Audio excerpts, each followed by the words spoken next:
अनंत ब्रह्मांड में भगवान शनि कर्म के न्यायाधीश अपने नीले और स्वर्ण से बने दिव्य सिंहासन पर विराजमान थे। उनके मस्तक पर तारों का मुकुट दमकता था और उनकी आंखों में ऐसी गहरी दृष्टि थी जो समय और स्थान के पार देख सकती थी।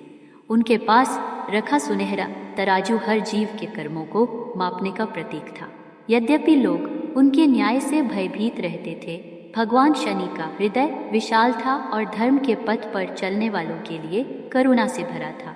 एक दिन उनकी दृष्टि पृथ्वी पर गई, जहां धनीराम नामक एक साधारण किसान तपती धूप में अपने खेतों पर मेहनत कर रहा था। धनीराम सत्य और परिश्रम का प्रतीक था। वह दिन रात खेतों में काम करता था, लेकिन उसकी भूमि कई वर्षों से बारिश की कमी के कारण सूखी पड़ी थी। इसके बावजूद वह ईश्वर पर विश्वास करता और अपने प्रयास में कोई कमी नहीं रखता।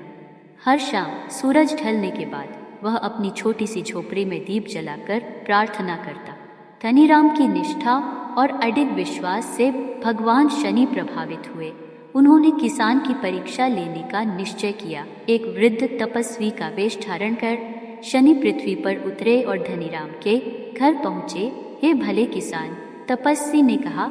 उनकी आवाज़ में करुणा और अधिकार था। मैं एक थका हुआ यात्री हूँ, क्या तुम मुझे शरण और भोजन दे सकते हो?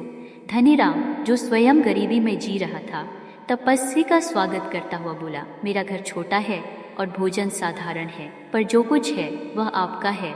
उस रात उसने तपस्वी के साथ अपनी अंतिम कटोरी चावल बांट दी, यह जाने बिना कि वह दिव्य उपस्थिति के सामने है।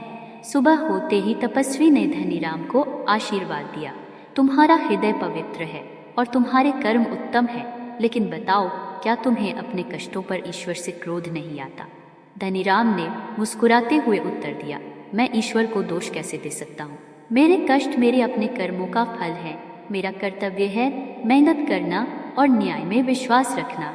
यह सुनकर भगवान शनि ने अपना असली रूप प्रकट किया। उनकी दिव्य आभा से झोपड़ी आलोकित हो गई। धनीराम श्रद्धा से उनके चरणों में गिर पड़ा। धनीराम, शनि ने कहा, तुम्हारी विनम्रता और विश्वास ने मेरा हृदय जीत लिया है। आज मैं तुम्हारे खेतों को समृद्धि का आशीर्वाद देता हूँ। यह चमत्कार नहीं, तुम्हारे धर्मयुक्त कर्मों का फल है। बारिश लौटी और धनीराम के खेत सुनहरे फसलों से भर गए। एक समय की बंजर भूमि अब समृद्धि का प्रतीक बन गई, लेकिन धनीराम फिर भी विनम्र रहा।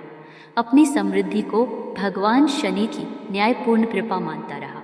अपने दिव्य सिंहासन से भगवान शनि संतोषपूर्वक यह दृश्य देख रहे थे। उनके सुनहरे तराजू ने संतुलन बनाए रखा, यह सुनिश्चित करते हुए